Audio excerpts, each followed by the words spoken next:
up a seat at the bar to join us for another episode of McAnally's Pubcast, a podcast exploring the fun and fantastical mind of Jim Butcher's The Dresden Files series.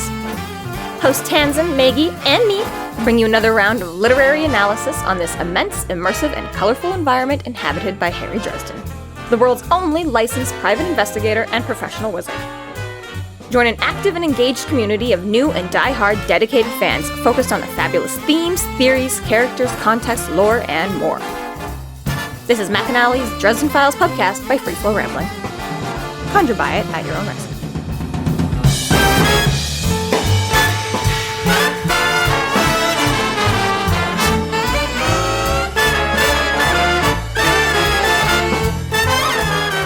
Welcome to the McAnally's Pubcast, brought to you by Free Flow Rambling.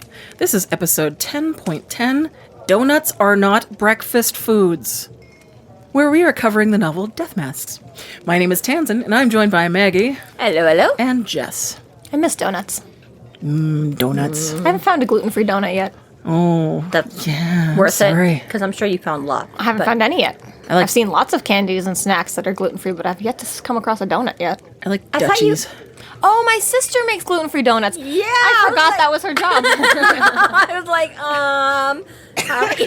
Asking you shows. They're really gross. They're really gross. I was gonna say, I seem to recall you. That's why I was like, you just not found one you like, or 'cause Okay, I'm like, I found one I liked. yeah, okay, Forgot about those. Yeah, they're really gross. yeah, okay. Let it be known.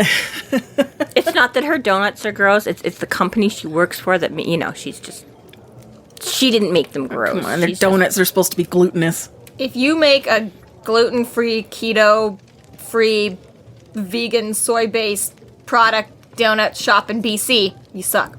The recipe sucks. What is it, a piece of fucking cardboard? It's the a problem hole in is it? the problem is that not only is it cardboard, but they're like gourmet donuts, so they've got like 15 layers of other bullshit on top of them. Oh, and then they cost $20 each? Yeah. And you have to store them in the freezer? I have stored them in the freezer, so then they all like melt to this gross consistency, and they're just like, it's not fluffy like a donut should be. It's like protein packed. Yeah, with 15 layers of frosting and it is. It's like healthy donuts geared to like gym rats. I'm like, that is not what donuts were invented for. Yeah, no. It's like completely changing I'm the sure point we can and make purpose. Donuts for you out of almond flour. potentially, but not yet. I haven't had. I'm gonna look into that. You make me donuts next week, Tanzan. I don't know how to fry them. I'll make Angie fry them. Angie will fry them. Here. My birthday's coming up. I want donuts. You have 2 weeks to perfect, because probably can't come next week. So you have 2 weeks to come up with. Let me think for a second. Like, or a month and a half if you wanna make them for a birthday. But what episode is this? 10? I'm putting it in the to-do list right now. Here. Chapter 11. Dresden contacts Father Vincent and updates him on the case and asks for a sample of the shroud. Harry calls Michael next to ask him to be a second for the upcoming duel, and instead leaves the message with Charity.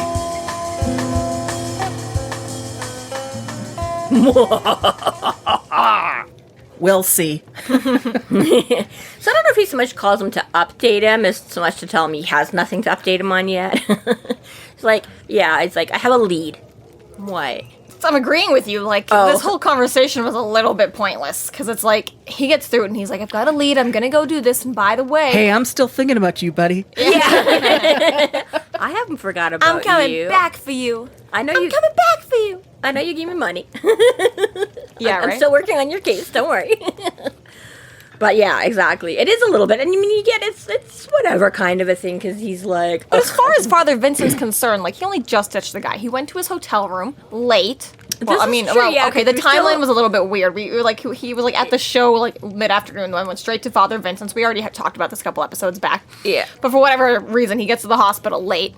Then he gets attacked in an alleyway. Then he goes to the church, and he's talking to Michael. Then he ditches the hospital, and he goes home. All of this happened within like less than 12 hours. So it's like, it's not like he's been ignoring Father Vincent for like an entire day or 2 or 3. Like, I was gonna say it's a been lot 12 has hours. happened, but exactly the thing was still just like the day. So I mean, I get it, right? From his point of view, it is basically he just calls and he's like, "Hey, just so you know, I have a lead," which I guess is something because I mean, he's like he hired him. He's like, "I don't know how the fuck am I gonna find the shroud," and then he's like, "Oh, hey, well, actually, there is some info. So I guess it's more just because we get a lot more of the background on what's going on in Harry's head that it seems like this call is a lot longer and a lot more than what it is, kind of a thing. Because he's like, oh, I was dealing with the police, and, you know, there's like, he's like, oh, are you making headway? And he's like, as far as I can figure out, all they've done is figured out who's going to handle the case, you know? And it's like, yeah, because then you get his whole little thing on, like, oh, prohibition and crooked Chicago cops, and it's not really a thing anymore, but I don't blame him for thinking, you know. Right. And the function of the story, so Butcher definitely would have put this in just so you get actually a little bit more exposition on why Father Vincent would be going through the channels he does, because he doesn't trust yeah, and just in case anybody wasn't too sure or whatever, you know, or isn't aware of Chicago's history with, you know, it's like, there was a whole thing with crooked cops.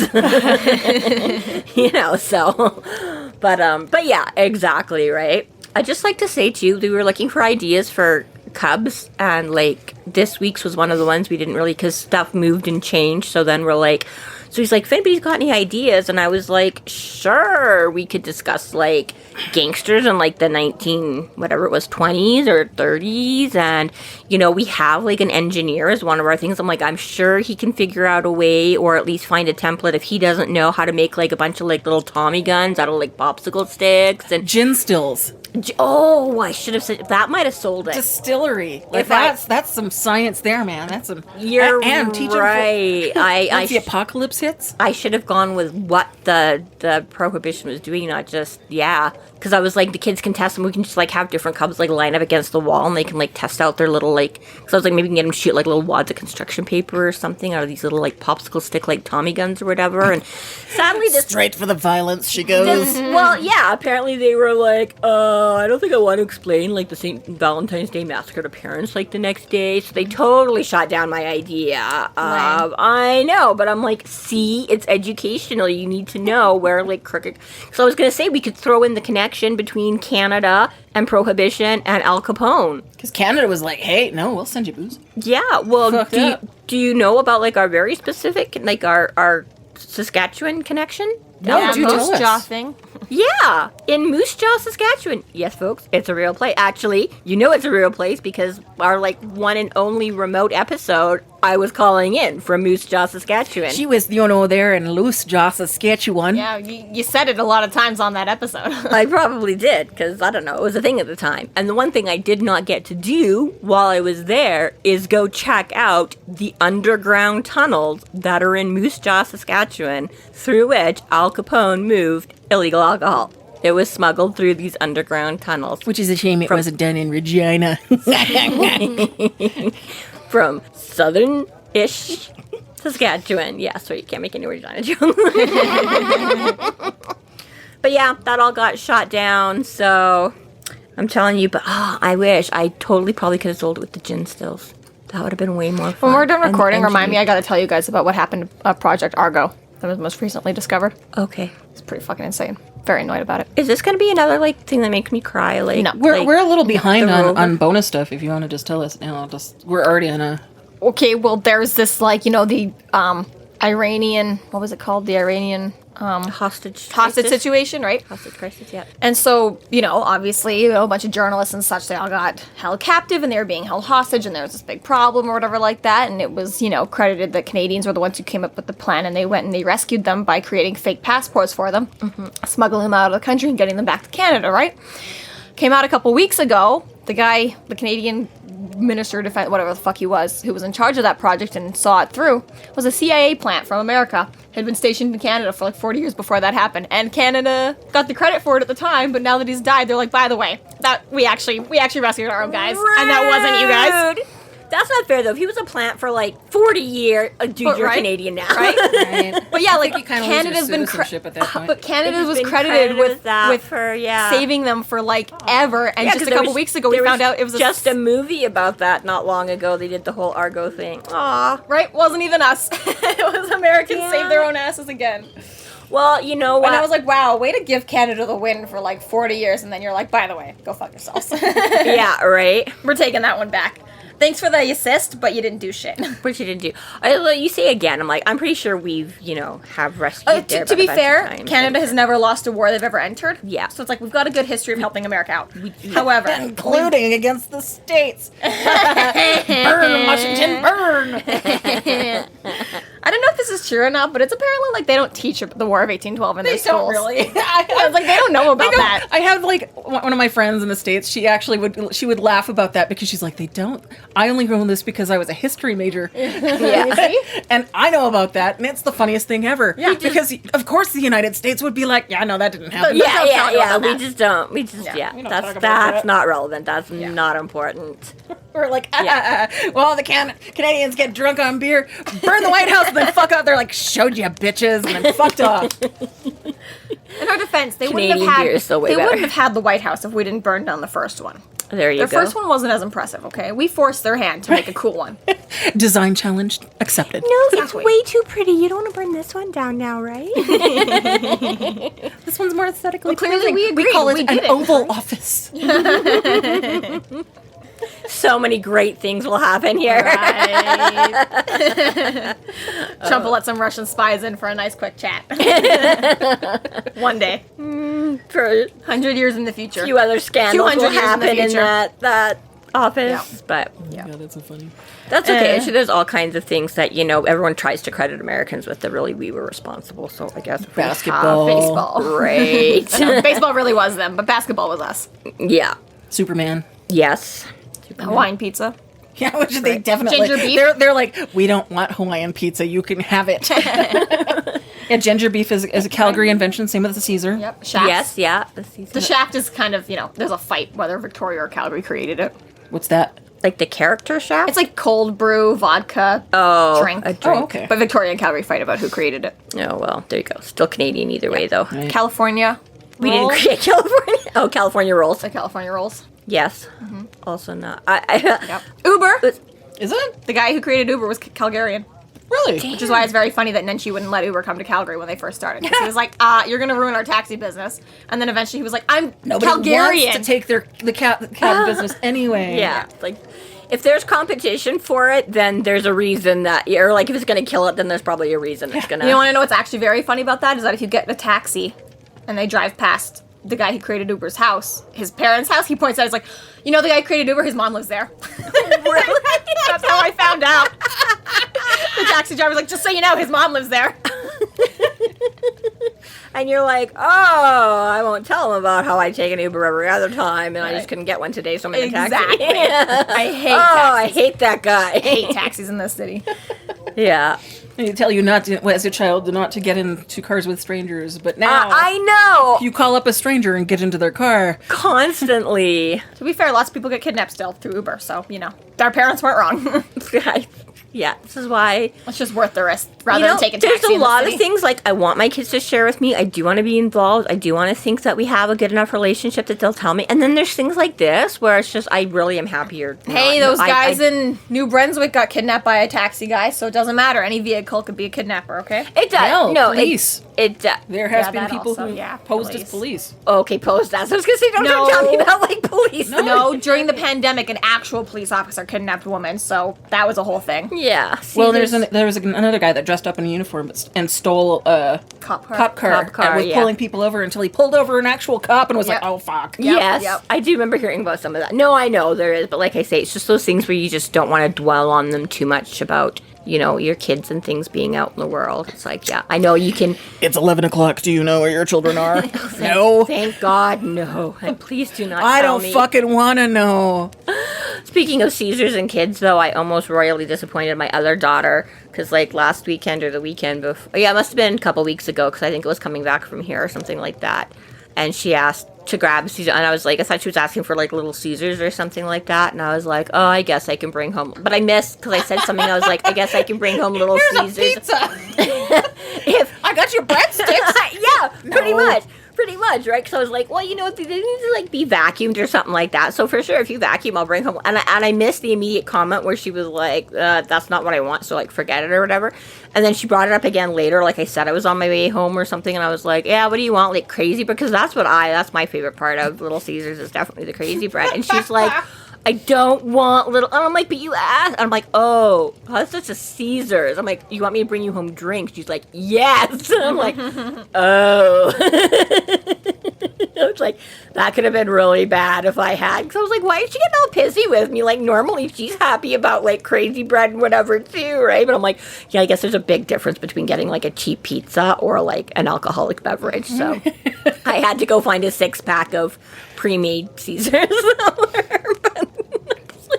I'm like, but you said you wanted. She's like, that's not what I'm asking for. This just sort of makes me think of our dynamic. Like, what? How old did you turn? Tanzan and Jessica's. Where I gave you a beer pong set for your. Oh God! And your grandma was so mad. You got me into a lot of trouble. My grandma didn't speak to me for like 3 years because from Christmas before I turned 18. Because Christmas is just a few months before I turned 18, and I received a beer pong set from you, like the paddles and the ping pongs and the like cups. cups and balls. That's all beer pong is just cups and balls. Yeah. And then you provide the rest. And then on top of that, Mom and you also gave me like every single type of flavor of the small little like ounce ones at the cash register, right? You bought me like one of each. The airplane bottles. That part. Yeah, airplane bottles. I just remember getting in shit for the beer pong thing. It was I both. was like, really? Come on. Yeah, right. Like, I bought her cups and ping pong balls. Exactly. It's like I didn't even give her the beer. It literally was like cups and balls. There was then alcohol included because I got all the little stocking stuff. The tiny. It wasn't like every single one. Just but I think was that the same year that you got me like you always get me like some kind of bottle of alcohol of something. Alcohol's good because I think that you got me that Sailor Jerry, but you also got me. Yeah. You also got me a bottle of sriracha vodka. Oh yes, I did. I remember that one. Yeah. I remember seeing it in stores and going, terrible. this looks disgusting. You know who would want this? Yeah. It was great. Because I remember you used to add sriracha into everything we ate. Yeah. Everything. So I was like, sriracha. Okay, yeah. I know who'll drink this. I went through a phase of that. Now, you want a gluten-free donut? Let me add some sriracha to that. What I want is you to figure it might out still that fucking taste like soup recipe. cardboard. Oh, I've been looking. Good, because I've been waiting for like 5 years. At least. Probably longer, yeah. Green soup where I've added chicken to it. Yeah. Anyways, whatever. Because it was between 2014 and 2016 that you would have had it. It's getting close to a decade that I've been waiting on a second repeat of this soup. Depending on, when you created it. I was just sure as shit shocked that you actually liked my cooking. I know. The only thing you ever ate was like nuggets. And I was like, I made soup for the entire family, and you're like, I ate it all. And I'm like, you gotta save some. Well, actually, you know what? No, just keep eating. Good job on making something. You're actually eating, so do it. This is the girl. So after my mom remarried and moved out to like New Brunswick, and they hadn't been back in like forever, and they came to visit. So we're like, because the one thing my mom said, because living out on the coast, way better seafood, right? Because it's literally right there. She's like, very fresh, right? Better than you get in landlocked Alberta. But she did kind of miss Alberta beef because that is what we are very well known for. So when they came to visit, I'm like, we'll take them to the Cattle Baron, which is a really well-known... so good. Right? Pretty much the name says it all. So, so we go. So, although I have to say, I think my stepdad ended up ordering like liver and onions or something. I'm like, ugh. But yeah, exactly. My sister's getting like rack of lamb. We're getting like... Even Kenzie loves ribs and stuff like that. What does Jessica order? French fries, rice, and mashed potatoes. No, was it French fries? Yeah, okay. French fries, rice, and mashed potatoes. She couldn't just get like chicken nuggets. And she didn't want any of the obvious beef things, no steaks or livers or rack of lamb. I had a craving or anything for like that. Starches, okay? The only thing she would eat was things off of the sides, and she wasn't going to order vegetables. So yeah, literally she ordered a side of rice. A potato is a vegetable. Okay, you weren't ordering, like, peas and carrots along with it that are also on the sides menu. You literally got, a side of rice. Did you want me to eat my dinner or not?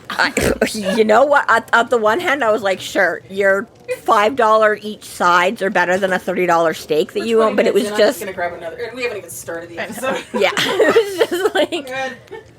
I'm like, here, let's take you out to a fancy restaurant. I specifically remember that being great, because I was like, am I allowed to order just sides? And you said yes, and I was like, holy shit, how come this hasn't been an option before now? Probably because you never asked before now. Yeah, When was I ever that strict about what you ate? Well, we mostly went out with Grandma, not you. Oh, to restaurants. okay. It's like, I didn't know I could just be ordering sides the whole time.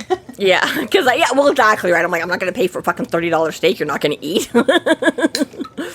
But yeah. Good dinner. Now Baron makes good sides. But yeah, They've got great food there, regardless if it's a side or a main. And I think you'll have you know that when I went back for Tanzen's birthday a few years ago, I ordered real food, okay? So that's true, because I grew up all right. You were no longer 12 or whatever age you would have been. Yes, no, I mean, there is that. I eat vegetables and proteins now at this point in my life, and sushi, so...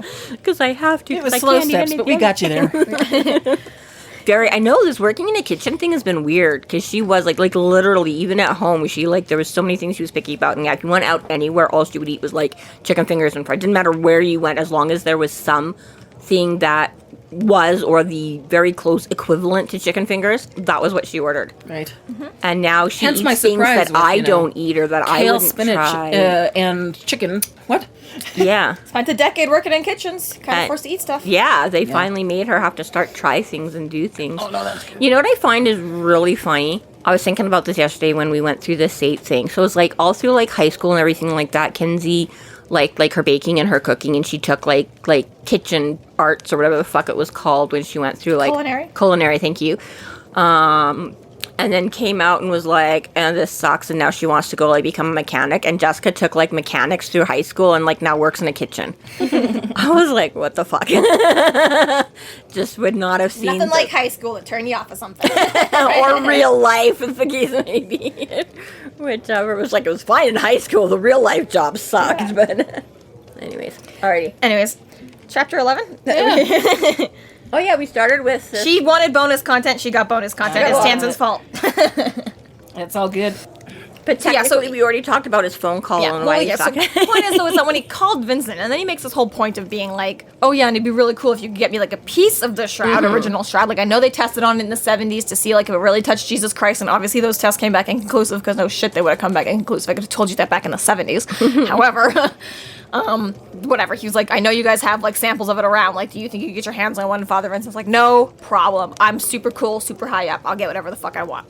And then he basically, quite like, how he said no it, but- spoilers, but, like, one chapter later, he just goes and finds the Shroud without it. And I'm like, so that was a lie. You didn't need that at all. Like, what was even the point? mean, Just, like, keeping Father Vincent busy so he doesn't call you back? Okay, Like, honestly, it would have been helpful. Because, yeah, he says he Well, can that do, was like... just in case this doesn't pan out. I fully get that. Yeah. Plan B. But it's like most of the time Butcher leaves like a small little trail of breadcrumbs to be like, oh, that's why that, and literally the next chapter it's just like, oh, so that, who the fuck cared about that conversation? That entire conversation literally was for nothing. Okay, except, yes and no, but, yeah, first of all, he wasn't like, I'm super awesome. He's like, maybe I kind of inherit. He's like, yeah, good, just drop. He's like, I might be able to inherit. He's like, perfect, just drop it off. Okay, but if I were to go to a church down the street right now and been like, can you get in contact with Rome for me? They'd be like, go fuck yourself. Like, Rome doesn't acknowledge us. but he came from Rome to find the I Shroud. know, but it's still like, I've been to the Vatican, and I still think if I pulled a random priest out from the crowd, they'd have been like, yeah, no, go talk to the Pope. I don't know that guy. I'm not allowed to talk to that guy. I'm not allowed to breathe in that guy's direction. I know. Okay. But Father Vincent is like, no problem. I got this shit. I get what you're saying, but yes, because they fucking sent him to find it. So I'm gonna say, yes, he has some contacts there. I guess he is signed to the job of it. Yeah, that's kinda... Not that he's just some random priest. You know about the Shroud. Okay, it was like, no, this is Father Vincent's job right Maybe if now. he introduced himself as like a CIA operative, I would have been like, okay, you got the credentials. But seeing as how he's just with the church, I'm yes, like, no dude can't do credentials to shit. the Shroud of Turin whatsoever. Yeah, okay, I see where you went astray there. Yeah, makes sense. But yeah, exactly. He does say, narrow it down, like he can do a tracking spell or whatever. Like he just says, oh yeah, I just want to make sure I don't get like foxed by a decoy or whatever. Verification, yes. But I'm like, in truth, when he got there, as we will see very shortly, he didn't really know if he'd had a tracking spell up and running right then, definitely would have known. he would have found it instantly instead of, and might have been able to get out of there wasn't that before. difficult. However, what is really funny But though yes. is like I kind of wish that they'd had the Father Vincent character played up a little bit more. Like Harry had to go or like work even harder to like be like, no, magic's not real. Magic's not. Some people hire me for the magic, but you and I know it's not real. And forced Harry to like really have to like run circles because there's been a couple times when he's had to come up with on the fly answer as to like Yeah. But it would have been funny if it was played up even more, or if there's just a permanent character who really doesn't believe in magic, and Harry's always got to be like, "You're really useful, but like I'm running out of lies." Yeah, all right. I was gonna say it kind of did. He could have done that, but really he just went the other route where Harry's just like kind of annoyed and fed up with him all the time. Where he's like, I I guess it's, again, more in the next conversation. He doesn't really have a lot of back and forth with him here or whatever, but some of his lines that he comes up later, he's just like, yeah. Could you? yeah. And it's like, ugh. But So then he makes his next. Calls Michael next. Michael's daughter Molly answers, who's apparently matured. Yeah, the breast fairy came to visit and everything. Right, he's like, oh, my worst nightmare. Hey, how's it going? It's not Charity. Oh, my worst nightmare's daughter. Okay, I can deal with that. But you really do have to love how Michael is like his best friend and like such a confident, trustworthy, and like, you know, the supernatural in life, and then like Harry's like or Charity's like his nightmare, you know? It just figures that would be best friend, worst friend. But you know, I guess I see that a lot when you think about couples, you know, often the best friend and the spouse are the ones that like you took away my best friend, you're taking away my spouse, you know, whatever. It's all, I guess it kind of fits that way. It's kind of funny, right? They're just more mature and handle it better than most people I know in real life that are in those situations. Just saying. Anyways, Molly's the oldest of a million children, and we love her a lot. And she's high up there. Wit already. High up there in the Harry sarcasm world, despite her parents. No, see, I disagree with that. My parents were very Catholic, and our family is very sarcastic. That's fair, but I mean, Michael and Charity specifically are not known to be all that sarcastic. They both put up with Harry's jokes and stuff like that, but they don't, you know, talk to him in the same way that Harry talks. Like, even Murphy can get up to the sarcasm and wit. Neither Michael or Charity are. No, I think Charity does have a lot more of that. We just don't see it because, like you say, she doesn't banter with Harry. No, like Harry. But, again, I totally think, and I mean, there is a point where we do find out a little bit more, actually, about Charity. She doesn't just always remain solely Michael's wife that we only see when Harry's dealing with her. So I can play some of that into it more, but I'm like, no, I could see Charity. I mean, again, I don't know, maybe I just draw a lot of parallels because it's very similar to my family. But, you know, I was like, now they got all these kids and they're running around. And I'm like, I think, again, like, even if you are that religious, especially given the type of work that Michael deals with, that it is stressful and dangerous and whatever, and I'm like, no, there's probably a lot more sarcasm and joking. And again, just when you've got, like, that many kids and stuff, like, you can't stay sane and not razz your kids or have, you know, like, exactly, like, just any interaction, like I say, where you're gonna, like, you know, like, even just in a few minutes, just like, I've got ice cream melting, you know what I mean? And I'm just like, yeah, you got kids, like, well, where did you put that? I told you where to put that. You know, I'm like, there's just gonna be shit going down. And Charity's like, gotta have a sense of humor, gotta have a sense of sarcasm in order to keep sane with all of that. So, yeah, but wherever she got it from, I was like, I agree, Michael is a little bit quieter. Michael is not as evidently prone to being as, like, sarcastic and snarky or anything like that, but I'm like, he's, like, the quiet, steady, and, like, Charity would be totally where all, like, the snark and origin, piss and vinegar come from, that, yeah. So, well, it definitely feels like Dresden has had influence on Molly in that regard. And there probably is some of, for sure, obviously. There's definitely a familiarity, like, she's willing enough to, like, say stuff that, like, shocks him, where she's just like, I know, that's the best. I can't wait until we get into that. 14 years old, hey? But exactly, right. So, yeah, he's like, are you, like, 10 or whatever? And she's like 14. So, yeah, and again, we know that, again, depending on how you want to view that timeline, he's known Michael either a year or 6 years, depending on how we figured out when he came to Chicago. But yes, he probably has been around, and given that Molly is the oldest child and stuff like that, you know, and this is like, one of Dad's friends, that, exactly, it's like she's definitely picked up on some of that. I was gonna say, that's, I think, probably the other thing, too, when you do have a family that big and parents that strict, you're also gonna be the one more likely to... Yeah, well, and I'm sure she's overheard her parents talking about Harry before as well, right? So yeah. She fully knows the whole... But which side she wants to be on, and right now she's like, Harry sounds fun and cool, right? But it's kind of almost like that, exactly that opposite sort of a thing, right? It's like you have parents that are really strict, and then your kids are like, I had no freedom. My kids are gonna have nothing but freedom, and then those kids grow up and be like, my mom was like a hippie psycho, and there was like no structure and like no stability in my life, so my kids are gonna have rules, and then they become the really strict parent, and then their kids are like, everything was rules I want, you know. So it's probably like a portion of that or whatever too, right? Where it's like your parents are being you raise your opposite a little bit, they're being strict and whatever, and this. So Molly again is definitely going to lean a little bit more to breaking the rules and stepping outside the boundary and being like, I don't have to be a perfect little Catholic girl just because you want me to be a perfect little Catholic girl. Guess which one was my grandparents, my mom, and me and Mackenzie.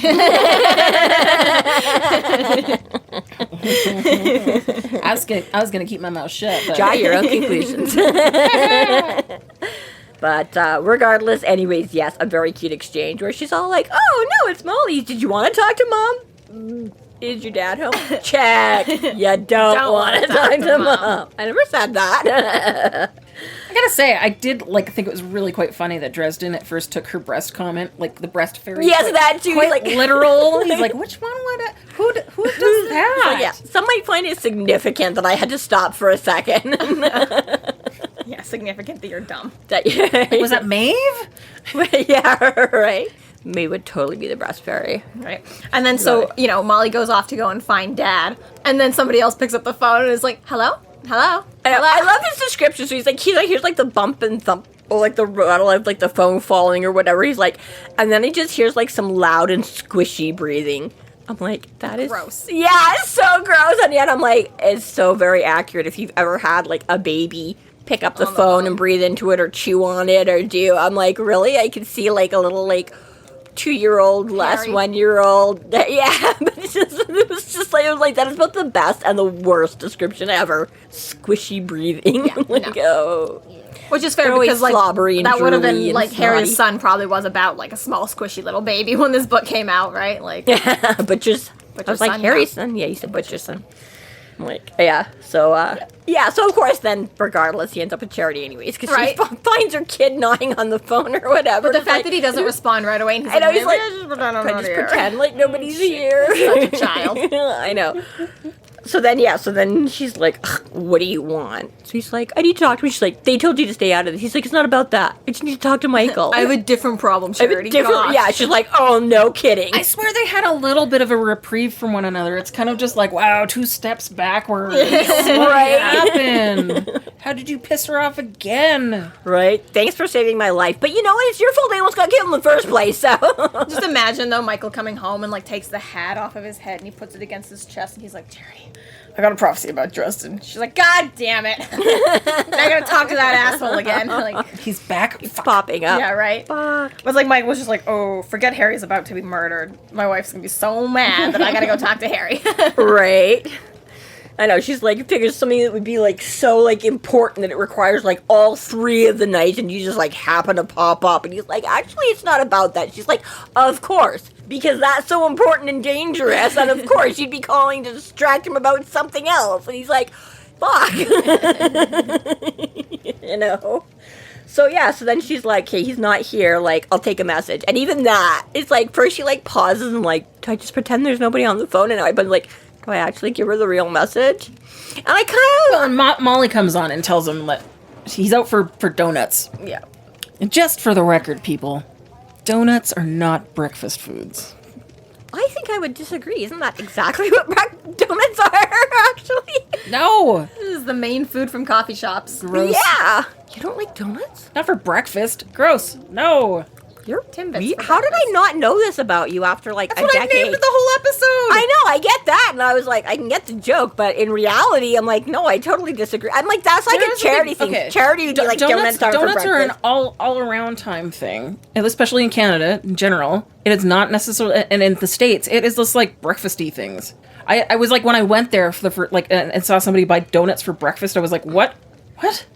Was confused by it. Oh, I am not confused in the least. I totally view donuts as breakfast. Exactly. I'm like, Tim Hortons sells them with your coffee in the morning. That makes it a That's breakfast. the main food that they sell It there. took them a long time before they offered you other things that you could consider real food. It's like only in the 21st century that you've been able to get like breakfast sandwiches from Tim Hortons. Yeah. So, I mean, it's not a healthy breakfast. I get that. I get it's not a generally mother-approved breakfast, but I'm like... I'm sorry, the gauntlet I is thrown. love- It is not a breakfast food. I To love be fair, I donuts. can't eat them, so I'm okay with that. I love donuts, and I will totally eat them for breakfast. So, and have but I fun eat nachos for breakfast almost every day. But you make meals of crackers too, so Yeah, exactly. I don't get what your point is.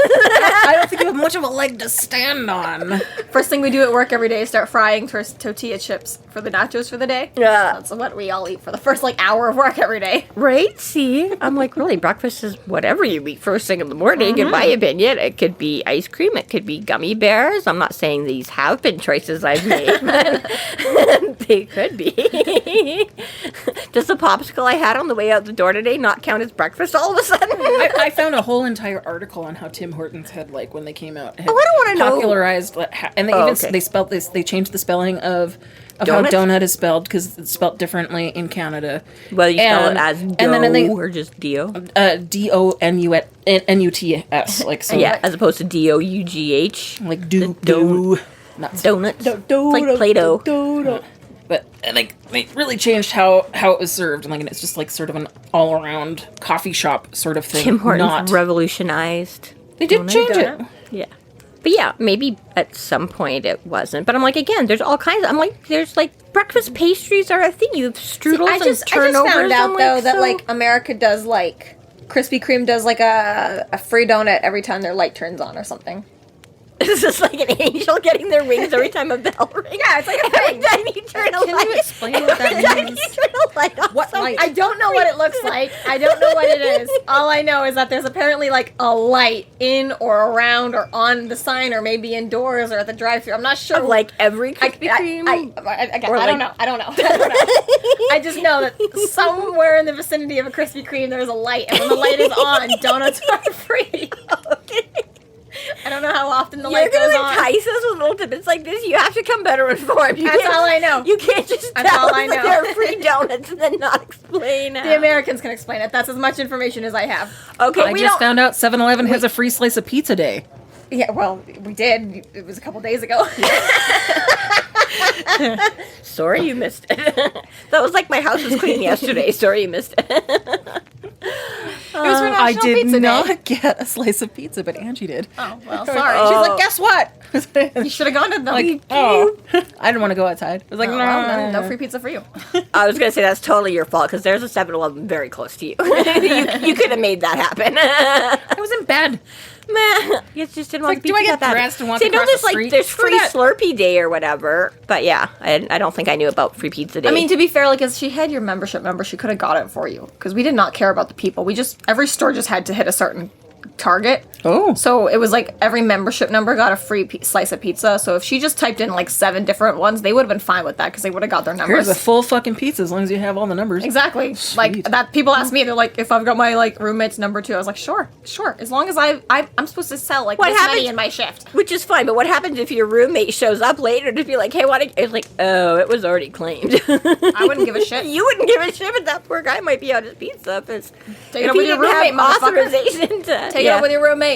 Seriously, but, okay, well, this makes slightly more sense then, as if Krispy Kreme establishments because you just said it's like... I explained that correctly. No, eventually, but you were just like... Krispy Kreme has to give away a free donut every time they turn. It sounds like when they get to the store in the morning and turn the lights on. It's like if you're the first person walking by, like, I get a free donut. There's a specified donut light. Okay, see, that's the part you missed initially, which is why I was like, is this like the angel getting their wings? I Like, just don't... Every time a light turns on. I don't know if it's like a simple light bulb or if it's like a sign. stylized. I don't One know. of those hockey alarms. Siren. Yeah. I don't know. All I know is that okay. I read r/choosing beggars, and people often complain about their free Krispy Kreme donuts, and I don't quite understand what's happening, other than the fact that there is a light that designates free donut time at the Krispy Kreme place. Right. Okay, that Or makes- was. Either way, I'm standing by the no donuts for breakfast. Okay. Do I have to change the title of this episode? I don't.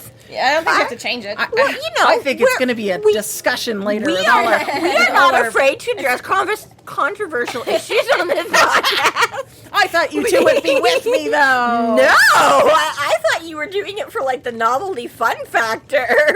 Again, right? I'm like, yeah, that sounds like the type of thing like Molly would be like, Dad went out for donuts. Are you And Charity would be like, donuts aren't for breakfast. And me and Dresden are like, yeah, they are. I truly am shocked. Wow. You learn something new about your friends every day, folks. I'm bringing you donuts next weekend. Oh, I'll still eat them. I don't care what time it is. See, lucky for you that I'm not a morning person and that I usually don't want to show up before like 1 p.m. So you can easily have your donuts and claim they're not a breakfast. They might be a breakfast food for me when I get here at 1 p.m., but for Tanzan, that's probably a totally acceptable time to start Oh eating my donuts. god, I love that you called 1 p.m. the regular time. I was like, actually, no. It was 11. It was 11 a.m. for like the first 2 years.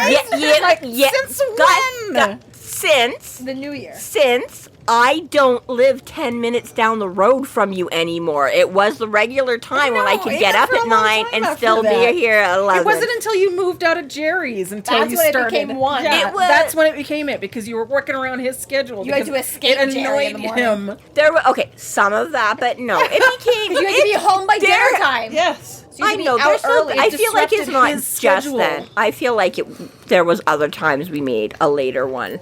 Those were Fine. special cases. Whatever. In my head, the usual time is 1 p.m. because I don't want to have to get up at 6 a.m. to come That is here a like on a work 2023 day. thing only. I want to be able to get up at like 9 a.m. or whatever.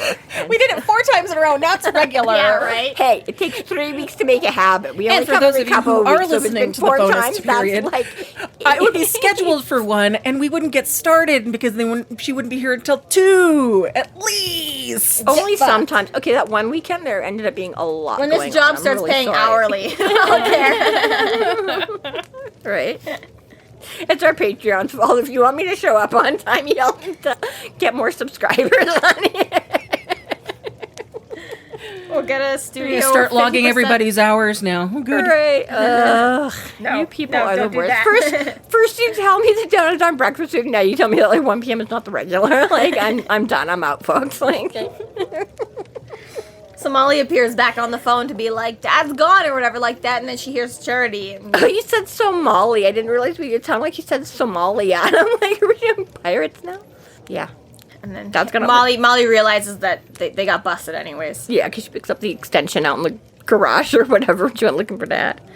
I swear, it's like she's telepathic or something. I totally get it, Molly, Dresden. that isn't funny. Get off the phone. I didn't quite get the surrender Dorothy joke, I'm not going to lie. I was like, what? I think she's referring to her mom as being the Wicked Witch kind of a thing was what I took from it. Because, yeah, they're like, that's the whole thing in the thing is I think that's an actual line, isn't it? Surrender, Where they're like, Dorothy. give up and just, like, surrender. Sentence. I, of course, did some research on it.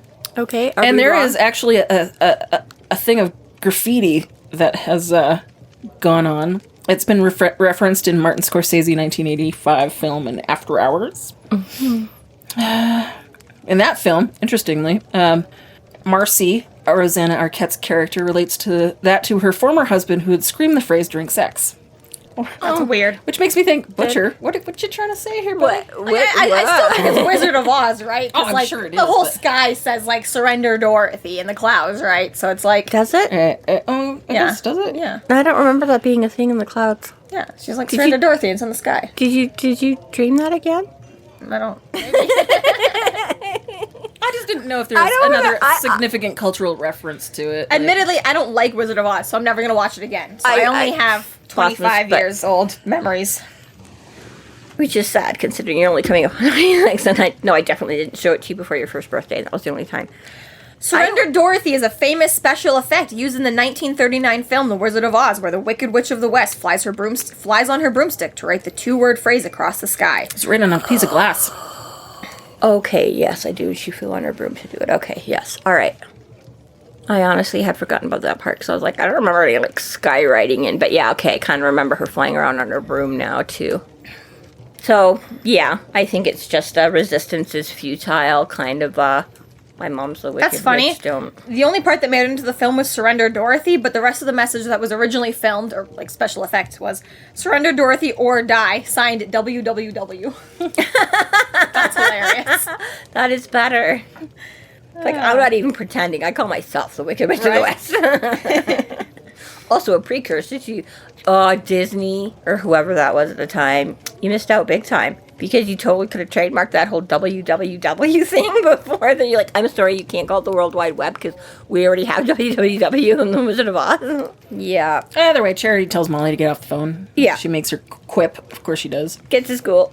So yeah, so then she's like, I'll give him the message. And then he's like, do I? And I kind of sort of like why he even bothers to pass on the tip about the Shroud thing. Like, that little train of thought there doesn't really make a whole deal sense to me in that instance, but I'm like, okay, whatever, it really doesn't matter.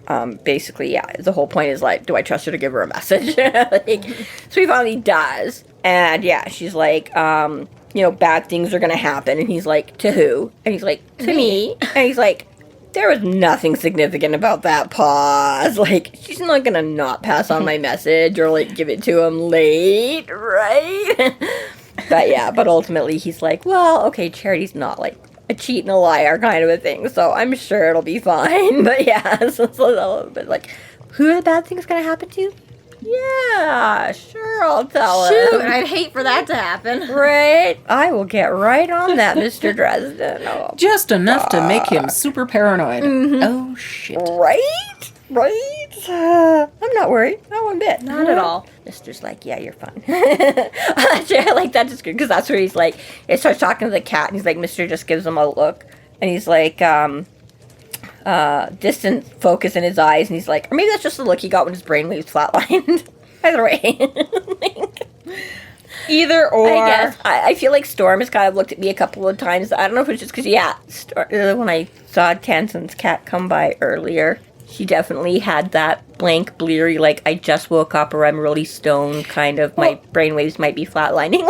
I don't know what the term is. It's the opposite of cross-eyed, like where her eyes sort of look like they're going a little bit in the opposite direction. Doesn't help. Right? Because I've never really noticed it all that much on her. just a tiny bit. So, like, if she's looking somewhere else, it, like... maybe that's why. Frog-eyed? No, that's not it. No. I don't know. But she looks like she's looking in two different directions and not at you. Fair enough. Oh my god, it's a good thing you're cute and snuggly. She is. She's probably one of the softest cats I've ever met. But yeah. So yeah, he's gonna go out and track down a Shroud. Track down a Shroud. Time to hit the harbor.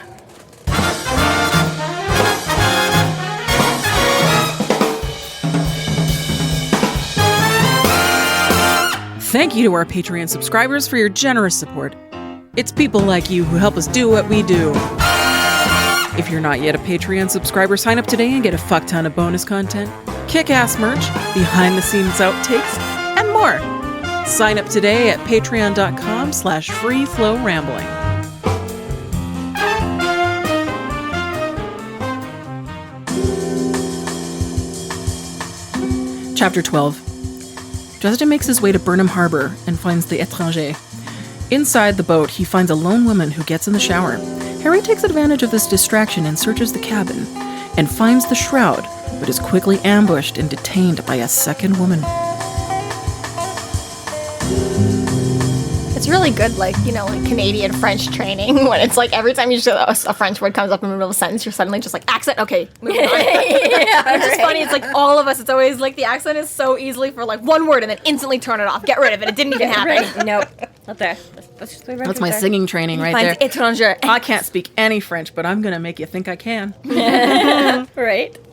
It's okay. Again, it's just one of those things where it's like, I'm really glad you didn't pause at that spot, because you're like, Dresden sees a lone woman gets into the shower and takes advantage of what?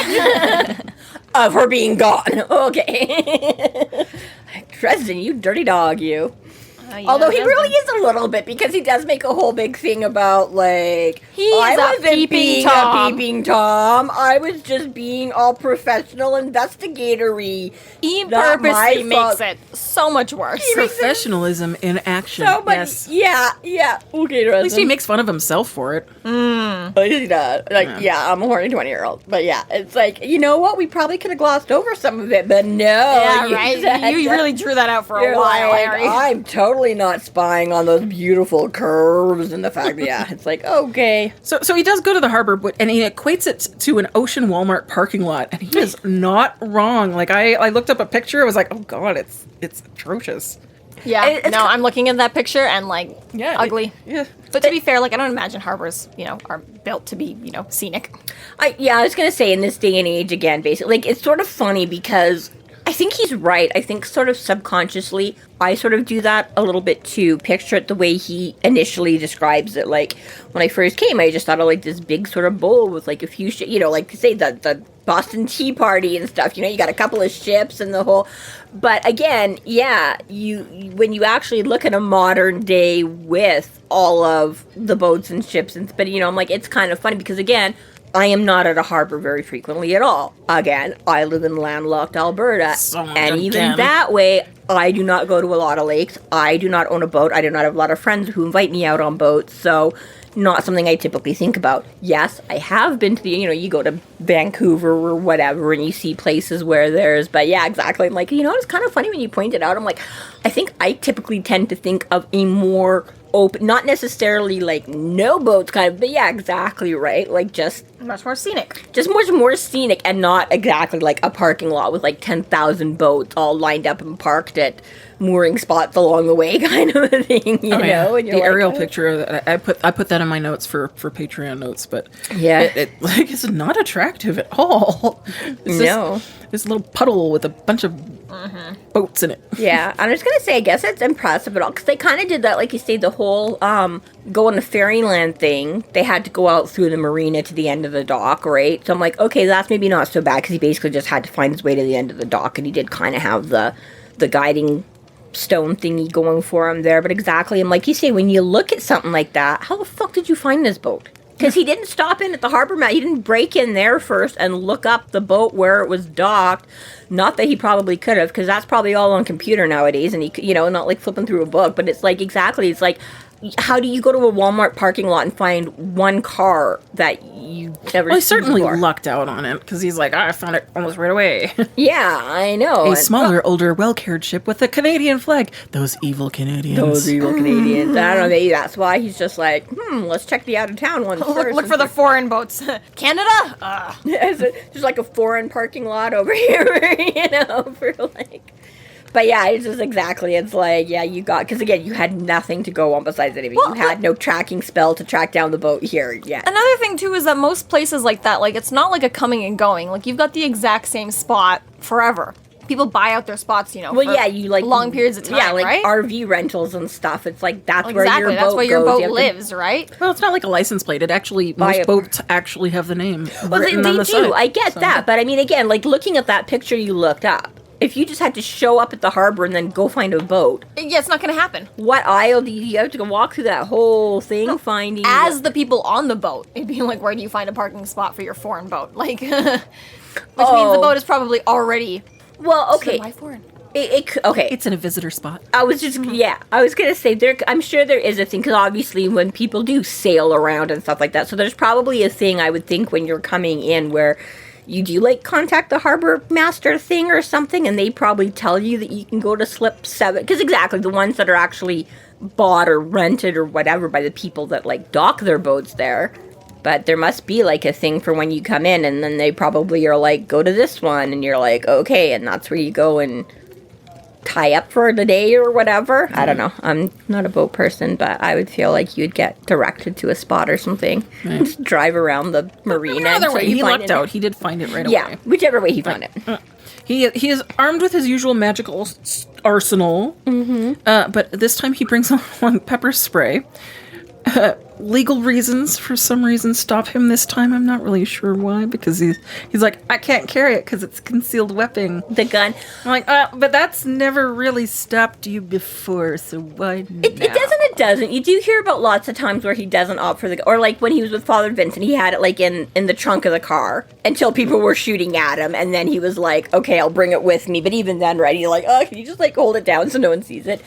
And we went to the fairy sky in the high. Yeah, he did. But I mean, there is some of that where he does say sometimes, like, he'll carry it around, like, in the backpack instead of on his person because he doesn't have it concealed. But also, I'm like, again, this is the middle of the... Or first thing in the morning. I'm surprised he doesn't just get it concealed to carry, because like, he's a he PI. hasn't broken any human rules as far as they're concerned, right? Because I can understand if the Wizard Council was the one who had to hand out, Yeah. they'd be like, no. But as far as the humans are concerned, like, maybe he's got some speeding tickets or traffic parking tickets, but, like, nothing that would bar him from getting a concealed carry license. Especially in America, where, like, they apparently hand those out to anyone. Apparently, but I honestly, legitimately don't know. So we know that, like, Texas is, like, an open carry and blah, blah, blah, so it doesn't matter. I don't know what the rules and regulations are in Chicago. Like, can just average Joe blow, or he can't get, like, a concealed weapon kind of a thing because you have to be, like, and I'd imagine because he's, like, a private investigator has his license for that. Like, what? Yeah. There's no open carry in Illinois. there's no open. So is that just why? Or, like, is concealed carry also different from, like, open carry or whatever? Like, that's the thing. So I've sort of thought about that, too. I'm like, well, you're a PI. Why don't you go get it? But I'm like, not knowing what the rules are, I kind of am like, either it's a big plot hole that Butcher failed to address, or there's reasons why Harry can't easily get it. It'd take a lot more work for me to find what the laws were in the early 2000s, but currently you have to at least be 21 years old, have a valid firearm, owner's identification. Maybe he just bought all his guns illegally, first of all, so that's why. Maybe he's like, I can't afford. He's like, I can't afford a new couch. I can't afford, like, a new gun. Secondhand couch, secondhand. So I found the gun when I picked up the couch. So. And then, like, further than that, you just have no felony convictions, no domestic violence convictions. You have to you have to be legally found to be developmentally sound. Right, competent. And then no pending arrest warrants or active criminal cases. But I don't know. It costs $150 right now. I don't know what it was 20 years ago. And you have to go through 16 hours of handgun training with the police. Maybe Murphy's the one who's like, no, fuck you. That he never had $150 to spare. Or, Ooh, you have to submit to fingerprinting. Maybe that's why he's like, I'm picking up too many things from crime scenes to leave my fingerprints around in your database. Although he's already been arrested by the FBI, so they would have it. Well, not by the FBI. But yeah, I was going to say Murphy's already. I was going to say, he has to worry more about, like, not leaving, like, fingernail clippings so he doesn't get traced. I'm sure he's not that worried about fingerprints in the long run. But, okay, that is interesting then. In that case, yes, I go back to it too, because I've had the same thought, like, well, Harry, just go get a fucking, because, so, either, he just doesn't have the time, or, like you say, he's so broke, he's like, I don't even have the $150 to get it. Oh, wait, but here's, wait. Okay. Places where your concealed carry is denied no matter what. Doesn't matter, you just can't have a gun there. Colleges, universities, that's come up in short stories. Municipality-controlled public parks, that's come up in a lot of places. The Cook County Forest Preserve, can't go there with a gun, which is where he would need it. Nowhere that they serve alcohol, so sorry, Max, can't bring your gun there. No local or state government buildings, so we couldn't bring it to the police sink or any of those. Probably not the hospitals. hospital. Can't take it to the hospital. Yeah. Libraries, sports arenas, stadiums, museums, amusement parks, zoos, casinos, racetracks, riverboats, nuclear facilities. None of Marcone's properties because they all serve alcohol. Just about everywhere Harry goes, he's not allowed to bring a gun there. You can't take it on a riverboat or to a nuclear plant. Like, I love that. But okay, so you can carry, technically you can be allowed to carry a concealed weapon, but you're not actually allowed to take it anywhere. You can have it in your pocket around your own house. And then finally, private properties at the owner's discretion. Someone can just tell you can't come in with a gun. Okay, well, there you go. Harry's like, it's not fucking worth my $150. Wow. About the only place he wouldn't be allowed to take it is Walmart. Yeah, right. What's even the point then? You can't even do half your errands with your gun. You can take it to the shooting range, and that's it. Yep. There you go. That's funny. So, all right, that is good to know. So there you go. So yeah, I guess he's not toting his concealed gun to the marina. Apparently, that's frowned upon. Not allowed. Anywhere people might be and you might shoot them, you can't take it. Okay. Right. Don't do it. Not allowed. Don't do it. We don't like. Bad boy. Mm-mm. So Dresden does leave his car, and his spider sense tingles that he's being watched, but he can't see anybody.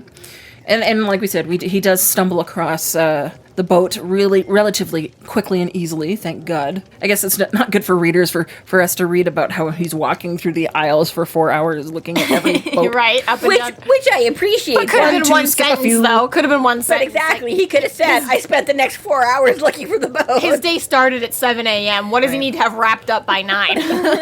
Well, he's got to find that second, so. His day started the day before, because he ended up, other than the dozing off between when Ebenezer could be basically when he woke up to go to Larry Fowler's. Yeah, he's started.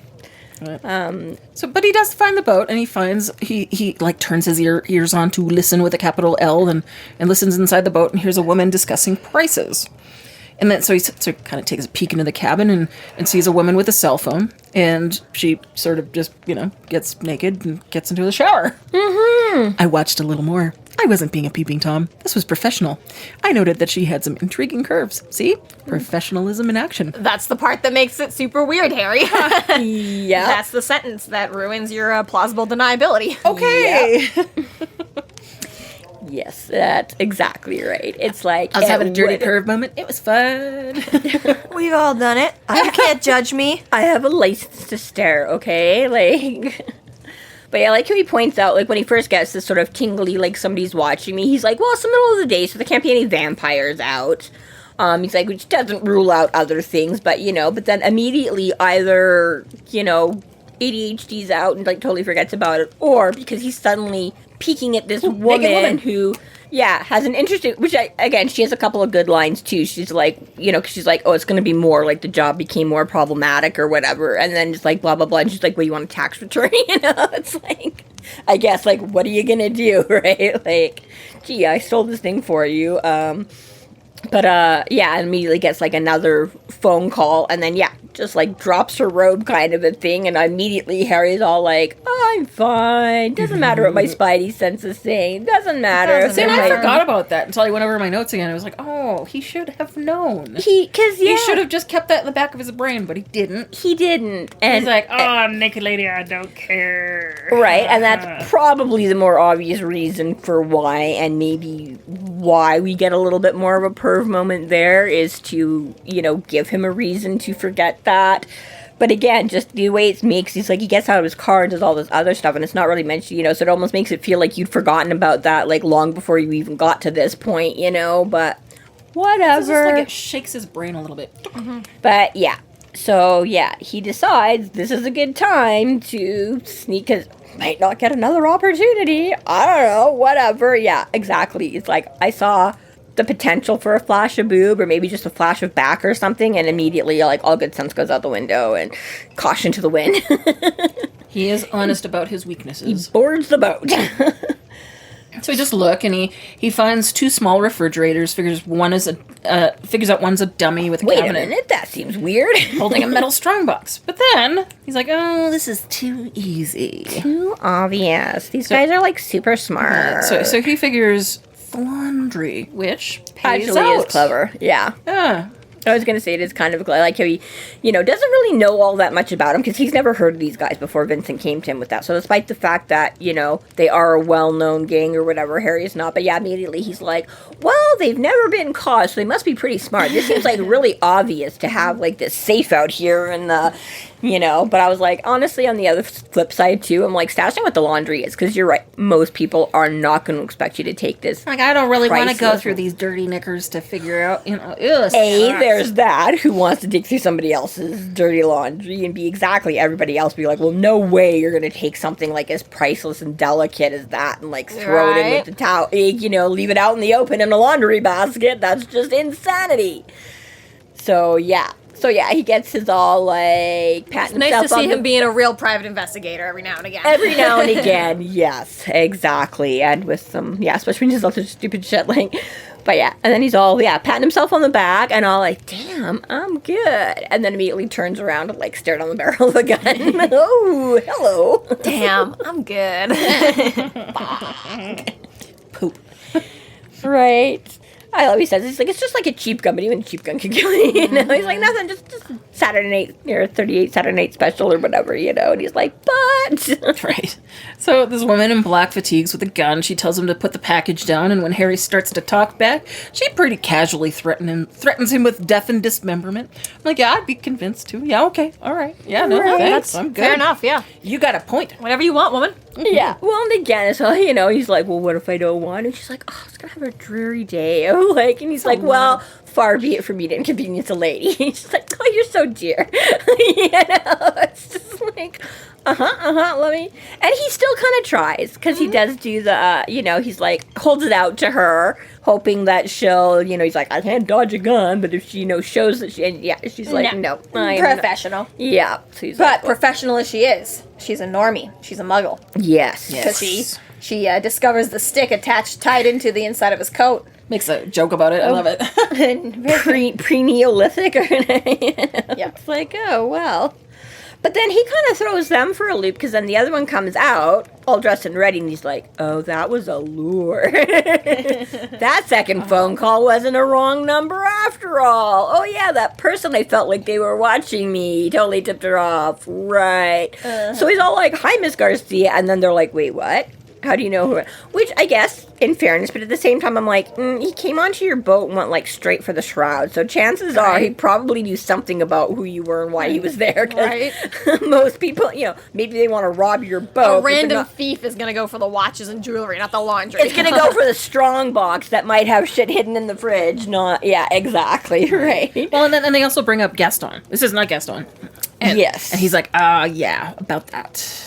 Not Gaston's not coming. He's not. Well, yeah, because Anna's all like, "Oh, face it, he's not coming," and then they sort of look at him, and he's like, "Oh yeah, like this. Oh, yeah, no, he ain't coming." Yeah. And she's very, very. Again, Francesca is a little bit more not like emotional, but sentimental or something. Maybe like she can tell she gets a bit, and like Anna is upset. But she basically moves straight on, right? She's like, okay, we're in a situation let's here. cut bait and go. Let's fuck off. Yeah, right? Because he's like, ooh, it was bad. He's like, you don't want to mess around. Like, you're in a lot of danger like these. And she's like, well, when is death not bad? And I'm like, oh, granted. But I'm like, yeah, damn, dude. No, I don't want to go the way Gaston did. There's a lot of other ways I would rather die. That even a lot of ways that I normally would say I don't want to die. Other than that, Mm-hmm. I'm like, even things low down on my list, I would pick before that. So it's like, I get it, but yeah, but again, she's just very like, well, when's death not bad? Like, so yeah, we can grieve later, we can think about it later, we can whatever, but right now, we got to get ourselves out and we're moving along and just dealing with it. Yeah, and it's kind of like, ooh, you are kind of stone cold, but not like the consummate professional. The consummate professional. She knows what the stakes are, that shit is going to happen, and this is what's Now's not the time to cry. Bad time to get distracted, and yeah, exactly, right. And even that, he's like, bad people are after it, and she's like, terrorists? He's like, not that playful. And you're like, oh. So she seems to sort of get the gist that way. Like, again, I don't think she fully understands the scope, as you say, being the normie, the muggle or whatever. But yeah, she gets that, like, okay, they got to move right along. So she immediately is like, oh yeah, she offered, she's like, oh, I might just have to get rid of you anyways. And he's like, oh, messy, right? You'd have that dreary day. Yeah, you already said you didn't want to do that. Oh, good point. All right. So Dresden's like, ooh. Like, again, at least thank God for a little bit of, sarcasm and snark. Because he's like, please, we don't. But she's like, but I really like your coat, so you got to take that out first. It's like, oh, hard. And yeah, she makes him Not like... the coat! Right? So, yeah, and decides that, I guess we'll just chain you up to the bulkhead or whatever. There's just like loading everything to into a duffel bag and throws handcuffs at him and says, "You're gonna take these and put them on the bulkhead." But yeah, chain yourself to the wall there, and we'll just get going. And doesn't even get that far, really. Which is lucky for him, because, most of the time it's going to be after he clicks the loop onto the wall that then he sees the monster coming down the stairs. But at least this time he sees it before he actually handcuffs himself to the wall. So at least he still has some movement. I had to go back and check that when I read the next chapter. Yes. I was like, how is he moving? Oh, he didn't actually do it. Yeah, when he turned... He just was distracted, which was enough to... Yes, not see the oncoming which is attack. why I was looking up the stairs as this demon came barreling down at me. So yes, very luckily he had not actually locked himself to the wall, but still, good. Small space, big demon, bad things. Seriously. Bad things. This concludes our episode 10.10, Donuts Are Not Breakfast Foods. Thank you for listening. You can find us online at freeflowrambling.com and McAnallys.ca. There we have links to our other podcasts, social media, and other fun tidbits. Please subscribe if you like what you're hearing, and please consider supporting us through Patreon to keep the magic alive and to see more content. We are Free Flow Rambling. Conjure by it at your own risk.